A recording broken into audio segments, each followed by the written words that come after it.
Now Jacob heard what Laban's sons were saying. Jacob has taken all that was our father's and has built this wealth from what belonged to our father. And Jacob saw from Laban's face that his attitude toward him was not the same as before. The Lord said to him, "Go back to the land of your ancestors and to your family, and I will be with you." Jacob had Rachel and Leah called to the field where his flocks were. He said to them, "I can see from your father's face that his attitude toward me is not the same as before, but the God of my father has been with me. You know that with all my strength I have served your father, and that he has cheated me and changed my wages 10 times. But God has not let him harm me.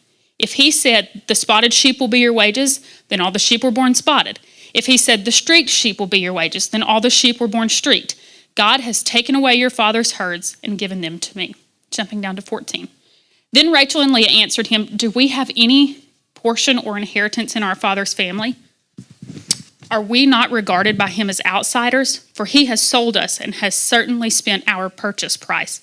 In fact, all the wealth that God had taken away from our father belongs to us and to our children. So do whatever God has said to you." This is the word of the Lord. Zeus, Poseidon, Hades. Y'all know some of these? What are these? Greek gods, right? Yes, there we go. These are some of the popular gods in the Greek mythology. If you followed any modern media, they've kind of made their way into some of the books and movies. Does anybody read the Percy Jackson novels? Any of my kids in here, or adults? You can admit it. Oh, there we go. So yeah, you can. Yeah, there we go. We got adults okay. Yeah, it's cool. There's nothing wrong with it. So one of my kids enjoys them, and it follows. I think it's the demigod son of Poseidon, if I remember right. I don't know if that's a spoiler or not, but whatever. Some of you around my age might remember the cartoon Hercules, and you had the demigod son of Zeus, and he sought to defeat Hades, the god of the underworld, and it's kind of this humorous retelling of the story. And so through these stories and others like them, we interact with this idea of a variety of gods. And the way they're kind of presented is that they all have their various strengths and weaknesses, and typically they're seeking to gain some form of power or control through struggle with either other gods or even at times struggle with humans. And so the human understanding of a plurality of gods is not foreign to the ancient scriptures either. In fact, very early on in the biblical narrative, we see this acknowledgement of other kind of godlike creatures besides the one true God, Yahweh. And so from a Christian perspective, there's kind of, you could call it a tension, but really just kind of two ways of viewing this. On one hand, false gods are a real danger because they represent a temptation for humans. It appears that they are simply one way to refer to various representations of fallen angels, or even at times to Satan himself. The Apostle Paul even called Satan the god of this world. And the consistent view of the Bible is that humans united to these false gods in any way, shape, or form, or worshiping them, always ends in disaster. And then the other side of that is that false gods really are nothing. They're simply the creation of human hands. They're only created as a way to avoid surrender and union to the one true God, Yahweh, who stands alone. They are empty. They are vain. They are worthless. And those who worship them become like them. So far, if you followed with us in the Genesis narrative, we've seen kind of one side of this. In Genesis 6, you see these fallen angels that had relations with humans, and it kind of highlighted just the evil of this world. And then today in Genesis 31, we're going to see this other idea introduced, that the worship of and clinging to false idols is empty and vain because they are nothing. That is a truth that the nation of Israel and we today need to be reminded of often. So much so that the great Shema, you might know what that is. It's a prayer that was introduced in Deuteronomy 6. It's even recited twice daily by many Jews, even to this day. And it begins with this statement: "Listen, Israel. Pay attention, hear, the Lord our God, the Lord is one. There is none beside him." This is a truth that has been central to the faith of God's people since the beginning of time. And our passage today, whether you recognize it or not from the reading you just heard, I promise you, it will serve to remind us of this same essential truth. So good morning again, church. You've probably been told good morning about 5 times by now, so I figured I'd tell you again.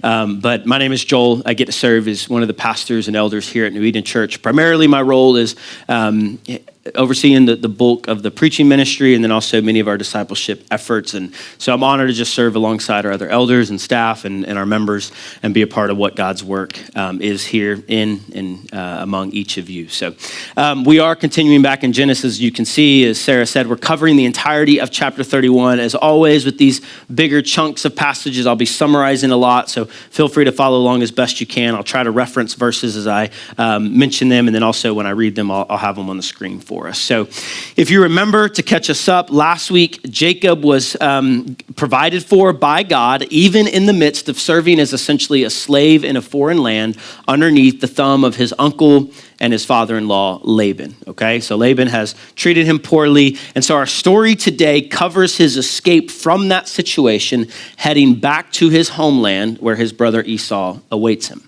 So this is a narrative story, but again, the point of the narrator, I believe, is to remind the nation of Israel and of us of the futility of worshiping false idols. The story in of itself is actually pretty easily summarized. Jacob escapes Laban with his wives and possessions, and then Laban pursues Jacob, confronts him. They eventually kind of work it out, make this contract with each other to keep the peace, and end things with kind of a nice, tidy bow on it. That's the whole chapter, kind of. And so, as is typical, because many of us have been taught this from a young age, we're tempted to read this story and look through moral lessons through Jacob and Laban's life. But remember, that is not the point. God is the main character of the book of Genesis, and it is teaching us something about God and the way he works in the world. And so through that lens, you cannot get through this text without seeing the comparisons between the one true God of Jacob and then false gods. So the question, guard against asking about the superior morality of either Jacob or Laban, which one deserves this and which one deserves that, because honestly, it would be hard to argue one way or the other.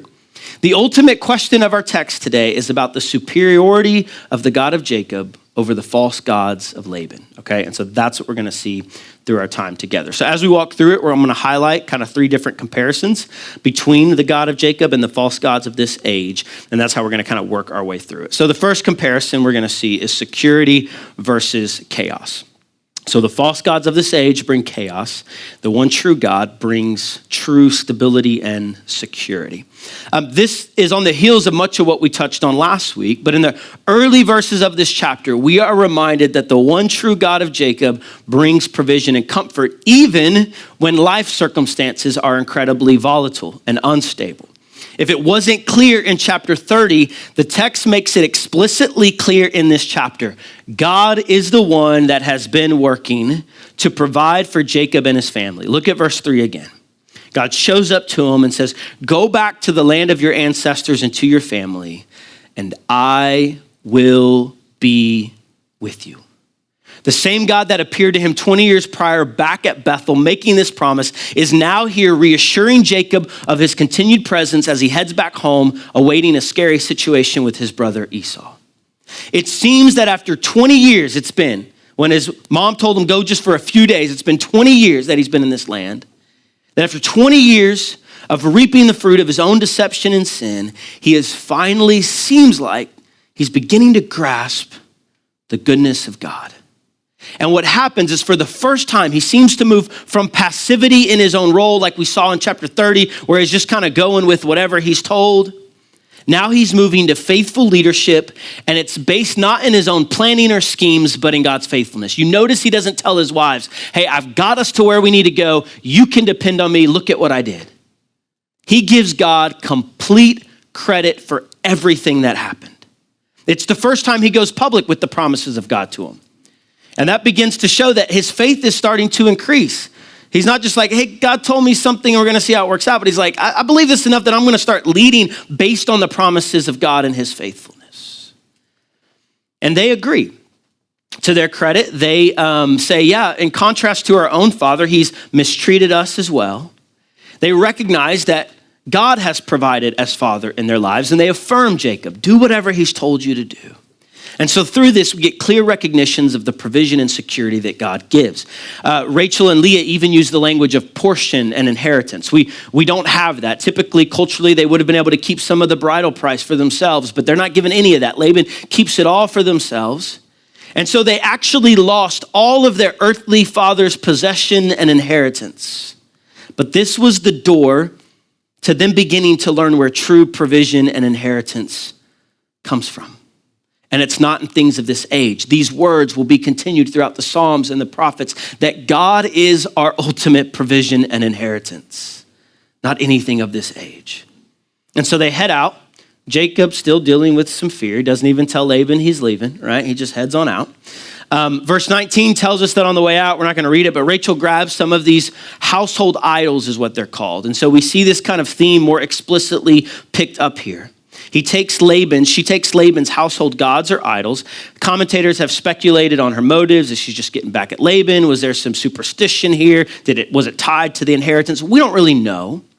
But from a narrative standpoint, again, it's simply highlighting further these comparisons between the God of Jacob. We see Jacob giving God complete credit for all this, and then these household false idols of Laban. And it also sets up a tension that will need to be resolved, because in the ancient Near East, if you took household gods, big no-no, right? So we're like, oh, something's got to resolve there, okay? But even through all of this, through Rachel's thievery, even though Jacob is still unwilling to be completely honest with Laban, he's kind of sneaking out, they do head out in obedience to Yahweh, going back to a scary situation, trusting that God will be with them. The idols of this age always bring instability and chaos, no matter how much they promise otherwise. But God always brings ultimate security and comfort. And so as the story continues, what's going to happen, Laban is going to get wind of Jacob's fleeing, and he's going to catch up to him and confront him. And that's kind of the next section in the story, okay? And so that's where we'll see our next comparison. We saw security versus chaos, and now we see wisdom, which is what the one true God brings, true wisdom, versus foolishness, which is what false gods cause us to operate in. Verses 22 through 25 basically record Laban pursuing Jacob. And then in verses 26, Laban confronts him. Look at what he says in verses 26 through 30 of Genesis 31. Laban said to Jacob, "What have you done?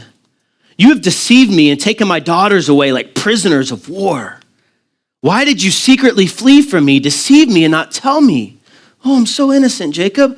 I would have sent you away with joy and singing, with tambourines and lyres. You didn't even let me kiss my grandchildren and my daughters. You have acted foolishly. I could do you great, godlike harm. But last night, the God of your father said to me, watch yourself. Don't say anything to Jacob, either good or bad, tov or ra. Now you have gone off because you long for your father's family, but why have you stolen my gods?" So as we're going to read through this and work through this, it's not always clear in our English translations, but there's like setting up this almost like courtroom scene where there's like a justice-oriented scene of themes of right and wrong, tov and ra, good and evil, justice and injustice, and wisdom and discernment. Who can tell the truth through all of this? And so essentially what's happening is Laban is presenting himself through his words as being completely in the right. I mean, he ain't done nothing wrong for 20 years. He's good, and he's confronting Jacob. But God intercedes, stops him before he can even get to Jacob. And by the end of this encounter, we'll see that in spite of what Laban thinks of himself, even though he's claiming Jacob's the foolish one, he's acting foolish. He presents himself as being in the place of God. What have you done? Same language God used in the garden when he talked to Adam and Eve, as if Jacob has to answer to him. He's claiming to have been deceived when clearly, like, if you read this story, you actually like compare, this is when we start feeling sorry for Jacob and like, maybe he's not as bad as we thought because we're comparing him to Laban, because like he's really bad. He's like taking advantage of Jacob, deceiving him, all this stuff. He says, you've taken my daughters away like prisoners of war, like they were slaves, when clearly they had agency. Jacob asked them if they wanted to go and they're like, absolutely. He says, I would have sent you off with joy and singing. Back in chapter 30, he wanted to leave 6 years ago. And Laban's like, no, can you stay? And he kind of tells him, I'll give you these things. And he sets him up for failure. Like Laban's been deceitful the whole time. In verse 29, he tells Jacob, I can do you great harm. The word great there is almost always translated as God. It's the word El, E-L in the Hebrew. And so often it's translated as a lower G God. And he's basically saying, I could do godlike harm to you. I could be in the place of God over you. But Jacob's God, your God, appeared to me and told me, don't say anything good or evil. Laban might think he's in control of the situation. He wants to present himself as in control of the situation, but he's not. God is. The word speaking good or evil is tov or ra. These ideas that we saw introduced in the garden. God created things and called them tov. He's the only one that can define good and evil because he's created things so he can say that's good, that's evil. Humans don't get to do that.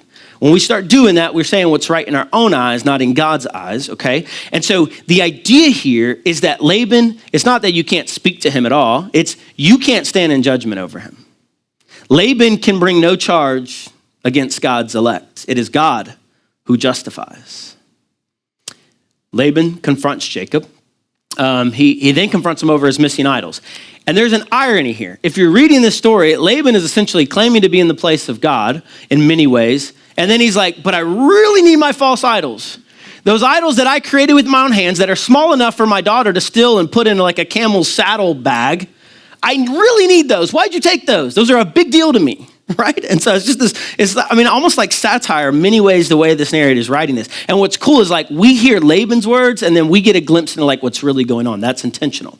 So look at verse 31 through 35, the way Jacob answers these allegations and how it continues.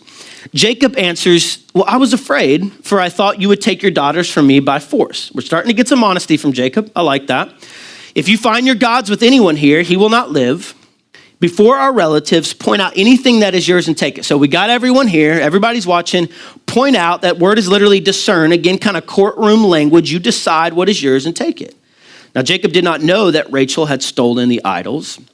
So Laban goes into Jacob's tent, Leah's tent, and the tents of the two concubines, but he found nothing. When he left Leah's tent, he went into Rachel's tent. Now, Rachel had taken Laban's household idols and put them in the saddlebag of someone wanted the Wi-Fi password and it popped up on my iPad. So I'm not going to say who it was, but you know who you are. All right, now, all right, where am I at? When he left Leah's tent, he went into Rachel's tent. Now, Rachel had taken Laban's household idols, put them in the saddlebag of the camel, and sat on them. Laban searched the whole tent, but found nothing. She said to her father, don't be angry, my lord, that I cannot stand up in your presence. I am having my period. So Laban searched, but could not find the household idols. So Jacob appeals to his own innocence. He doesn't know that Rachel has actually taken the household idols. And then so Laban starts searching their tents. It seems to be in the order of the people he trusts the least. So he starts with Jacob. He's like, I don't trust you. Then he goes to Leah, their slaves, finds nothing. Finally, he comes to Rachel. She's in her tent. The camel saddle most likely could also be taken off, when they're on long journeys and they would settle for the night. It could be used as like a seat and just kind of sitting there you think of like a chest, but a little bit smaller. And so the idols are hidden in there. She gives this excuse. We don't know if it's true or not, but it's a good one because Laban can't really press on it. It's like, you're not going to really, press for details on that. And so Laban here takes the excuse and just rolls on. And he, again, appears to be the foolish one because he can't support his accusations. And so, again, a couple things going on here further highlight the foolishness of Laban and his false gods. The word used for Laban's searching is actually the word that's translated felt or groping sometimes, as if groping in the darkness. It's the same word used when Isaac was deceived by Jacob and he felt the hairy on his arms of the goat skins that he had put on. He was deceived. And so Laban might think he's all knowing and all powerful, but even when his accusations are correct, because in this case they are, someone has taken him, he's still just groping in the dark. He's blind to the reality that's in front of him. There also seems to be a clear and almost satirical demeaning of the false gods of Laban. Everyone in the ancient Near East would have gasped at the fact that a woman on her period was sitting on false idols. Even not only among the Israelite people, but in the ancient Near East, that would have made everything that this woman touched unclean. And so it's almost like this utterly humiliating thing for the followers and the owners of these false idols. I mean, they are just, again, presented as nothing. And that's going on for the audience, even though Laban is clueless. The image here is that Laban's desire for and worship of false idols, which is always ultimately just a stand-in for the worship of self and our own desires, it has made him blind and foolish. And the one true God, Yahweh, is actively working and moving behind the scenes to protect his people. Understand, this is not to highlight the shrewdness or wisdom of Jacob and Rachel or their moral purity, because that's suspect at best. It is to highlight that God will protect and vindicate his people. He will stop the attempts of those who wish to bring great harm to them. He is the only one who has the wisdom to speak good or evil, tov or ra. The gods of this age bring only foolishness and blindness, but the God of Jacob brings wisdom and discernment. And so Jacob watches Laban search, comes up empty. I'm seeing him standing in the background. All of Laban's, folks are there and all of his folks are there. And Jacob finally loses it.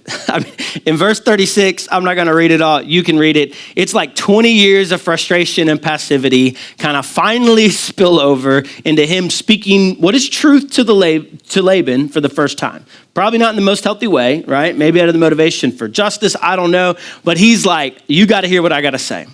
And you can hear the angst and frustration in his voice.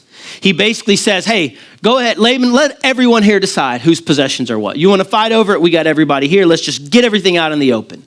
He says, I've served you. He says, I've borne the losses of the flocks when they were torn by wild beasts. The language of loss there is the word that's almost always translated sin in the Hebrew. It's the idea of when we miss the mark or come up short of God's expectations. There's a loss language there. He says, I've borne that loss on your behalf. He accuses Laban of changing his wages 10 different times. This could have been hyperbole, like we tell someone, like, I know you've already told me 100 times, right? We use that language. Either way, he's making his point. Like, you screwed me over, like time and time again. He says, I've slaved in the heat. I've slaved in the cold for 20 years. And he says, and if it wasn't for God watching out for me, you would have sent me away empty-handed.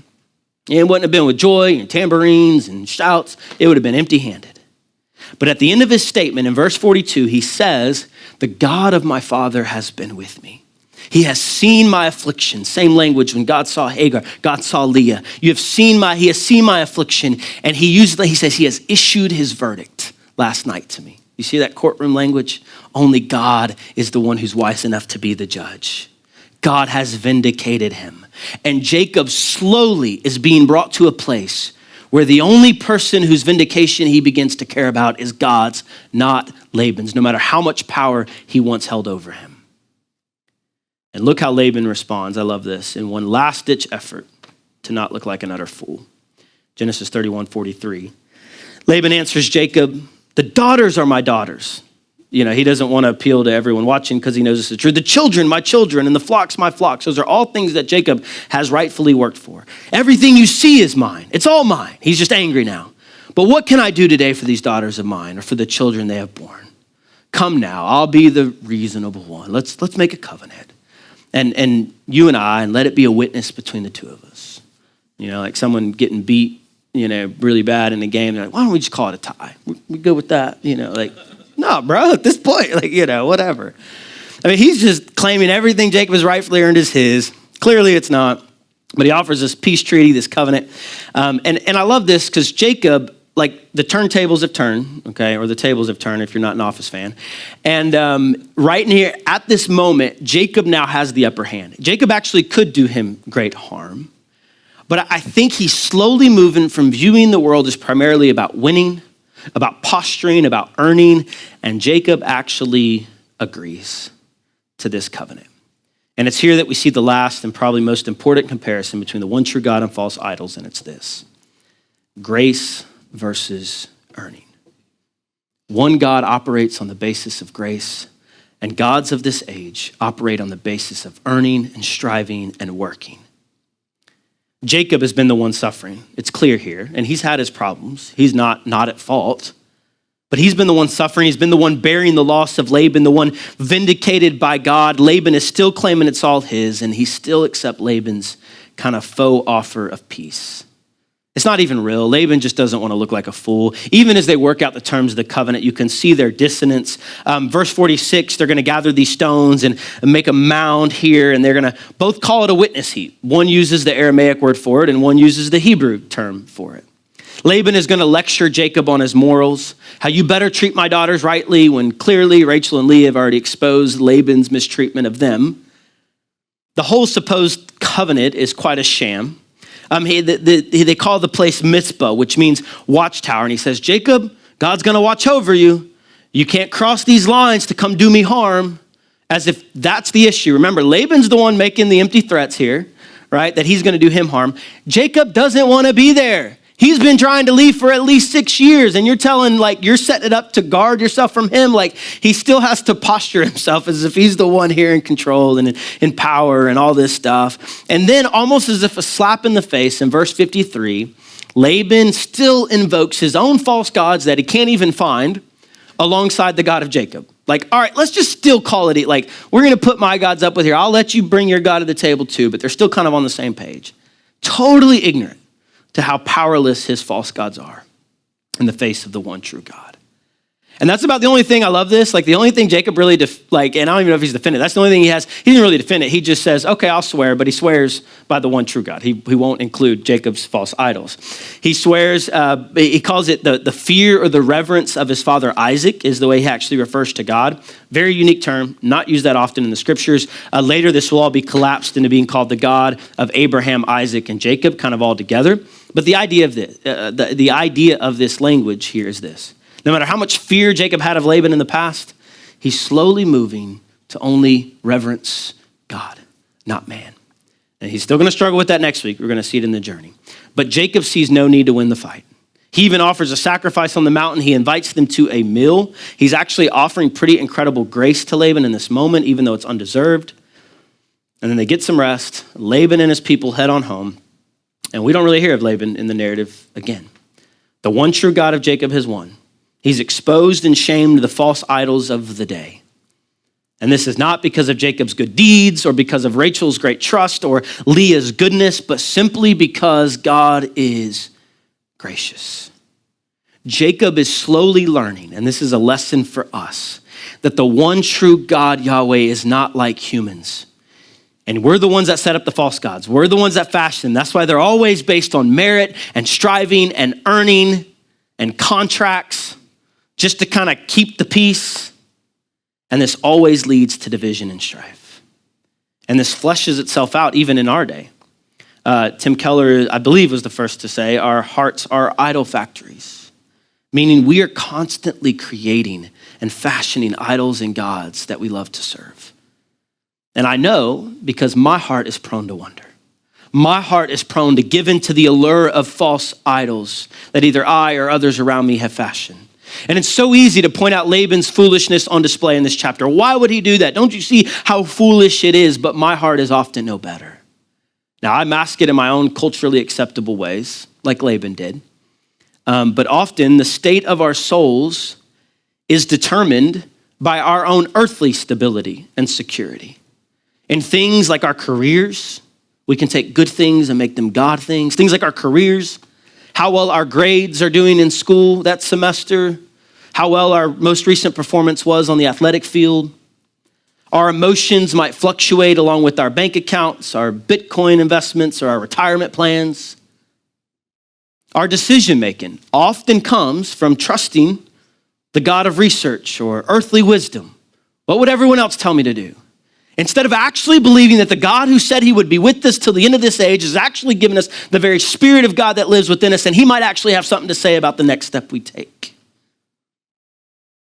And I'm confessing all this, right? I can often live with a kind of earning, works-based mindset, thinking that all I have is mine, I've earned it, I've deserved it, and I gotta hold it with a tightly clenched fist. I can think that I only deserve good.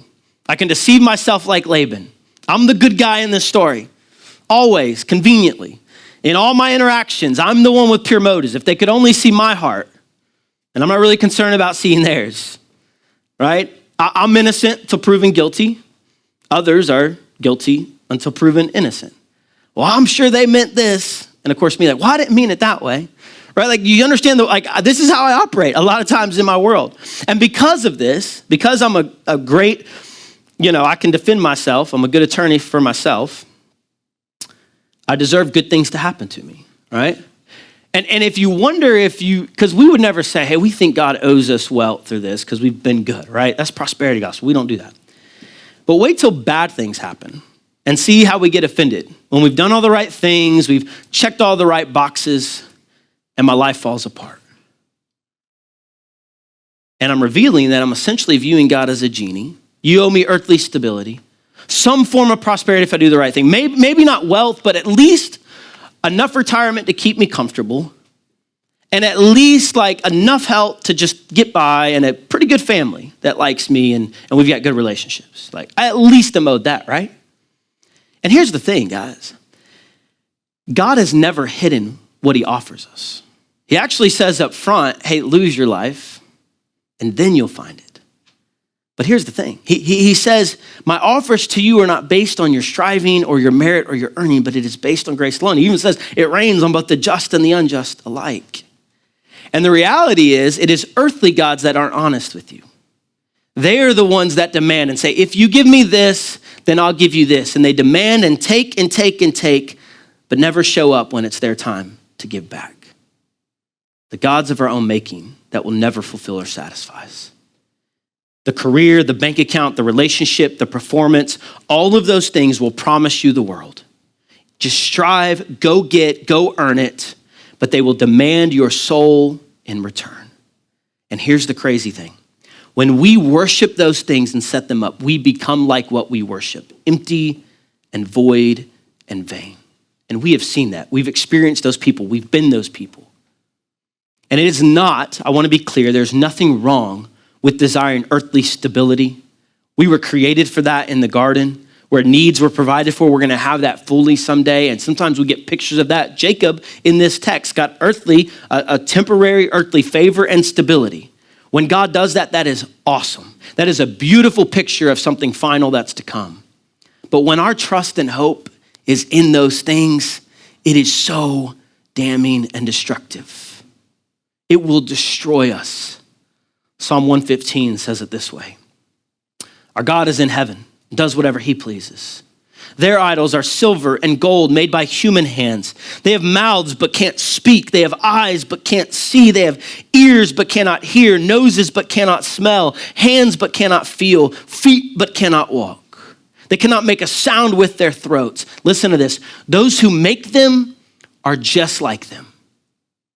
We have mouths, but we're just speaking vain stuff. We have eyes like Laban, but we're blind to the realities around us. Israel, trust in the Lord. He is their help and shield. There are no gods of this age that compare to our God, because the God of the scriptures has made himself known and available in Christ. Jesus was the uncreated one. No human hand formed or fashioned him. Yet he assumed human form. He took on flesh and eyes and ears and a nose and a hands and feet. He walked on earthly soil. He was proving that he meant it when he said, I will be with you. If you don't believe or know if God is with you, look to the incarnation of Christ. He saw our affliction, our despair, saw our need, saw the emptiness that false idols had ravaged humanity and left us dry and empty and broken and enslaved. And he comes himself to rescue and free us. Like Jacob out of Padan Aram, like Israel out of Egypt, he shows up and says, I will be your God. And he invites us to be his people. And here's the difference between him and gods of this age, who demand and only take from us, giving nothing in return. Before Jesus ever calls you to give up anything, he first gives you himself. He puts it all out there and says, you can only love me because I've first loved you, and I will display that to you. I will leave heaven's throne and the wealth and the provision. All things really are his possession. He could show up and say, that's mine, and that's mine, and that's mine, and that's mine. But he gives it all up, and he freely gives us his inheritance and invites us into that. Even to the point of death on a cross and offering up his own life. He actually had the power to do his enemies great godlike harm. He could have called 10,000 angels. He could have destroyed people. He could have zapped Judas the moment he knew he was betraying him, which was from the beginning. But instead, he submits to the evil one.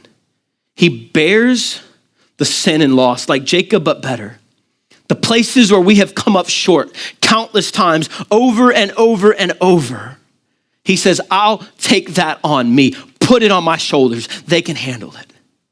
And so he goes all the way to the cross. And he has no problem looking foolish and weak at the cross. The way of the kingdom of God is through weakness. It is so unlike the gods of this age that fight and claw for power and control and will posture. I just at least want to look like I'm in control. God says, go ahead. I'll bear your shame. I'll be stripped naked. I'll allow people to think they're doing me harm. But no one is taking his life. It is freely given, and he's buried in a tomb. But on the third day, the stone is rolled back and he walks out of the grave. alive. And in an even bigger inversion, the story of Jacob and Laban, where things are flipped on its head, from the tomb to from the cross to the empty tomb, we see this inversion. You might remember these mound of stones that became a sign for Laban and Jacob of their contract. That was a contract just trying to keep the peace, just keep them separate. You don't cross here, I won't cross there. It's why you have a contract with your phone company, because you don't trust them and they don't trust you to pay your bill, right? So you put it on contract, get some witnesses, sign it, right? That is not like God's covenant. The signs of the new covenant are shouting for the whole world to see the goodness of God in this union, not this separation. Calvary's mountain and the rolled back stone display an empty grave, and they stand as a witness for us to see the one true God's love for humanity. And it is offered by grace, not by any work of man. And in his resurrection, he is accomplishing victory over the powers of darkness. He has the last word. The enemy is shamed and sent off back to his home empty-handed, defeated, with his tail between his legs. Go back to hell where you belong. And for all who identify with Christ, who say, I'm gonna quit striving and earning, and I'm trusting in the life, death, burial, and resurrection of Christ, we are given new lives based on Christ's work alone. And so now, no attack of the enemy can harm us. No accusation made by Satan will do anything to us. It will fall empty, just as empty as Laban's threats to Jacob. He can't say anything to us, good or bad. His judgment is meaningless because the verdict over our lives is that we are now God's, and no one can change that.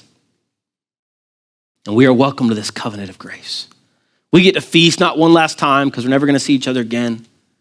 But that is like a picture of the union and communion that we have for eternity, because God's covenant is based on himself. So it's rock solid and it's sure. He's given us his spirit.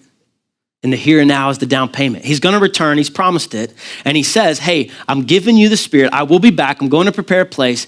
It's why he ends the commission with, lo, I am with you. There's my King James, I don't even know what lo means. But anyways, I am with you, or verily, whatever. I am with you always, even unto the end of this age. He will be with us, he will not leave us. The soul that is trusting in Jesus as Lord will press on enduring the darkest of storms. And though even hell should endeavor to shake, he'll never, no, never forsake. So church, we are founded on the chief cornerstone of Christ. The builders rejected it. And so what happens is in the here and now, we become that witness and testament to the world that, hey, this God is better. He is more powerful. He is more effective. He is more loving than you could ever imagine. He is more inviting than you could ever dream. He is more kind than any false gods that humans can come up with. And he is with us, church. He has ensured that the gates of hell will not prevail against us. Not again because we're great or because we're smart or because we're popular, but because we are his. So let me encourage you, no matter what it looks like in the here and now, no matter if your life looks like a big mess and you feel like a bunch of losers, no matter if you're like Jacob fleeing your own messes with nothing to show for it and you're about to have to go face the whatever it is, I want to say face the Pied Piper, but that's not it, right? What's the saying? I don't know. You're gonna have to go face the mess you created. Face the music. There we go. It's simple. Pied Piper, it's somewhere close. He played music, right? No matter if your life looks as bleak as the Saturday between cross and resurrection, I want you to be encouraged that God is at work and he is with you. He is intimately working and providing, even when you can't see or notice. And he will be faithful to complete his work. Unlike false idols, you do not have to carry God around with you, bear their burdens and demands. In fact, God will be the one to carry you. His yoke is easy, his burden is light, so run to him. He is worthy of your heart, soul, and strength's greatest affections. He will never leave and forsake you, and he will never let you down.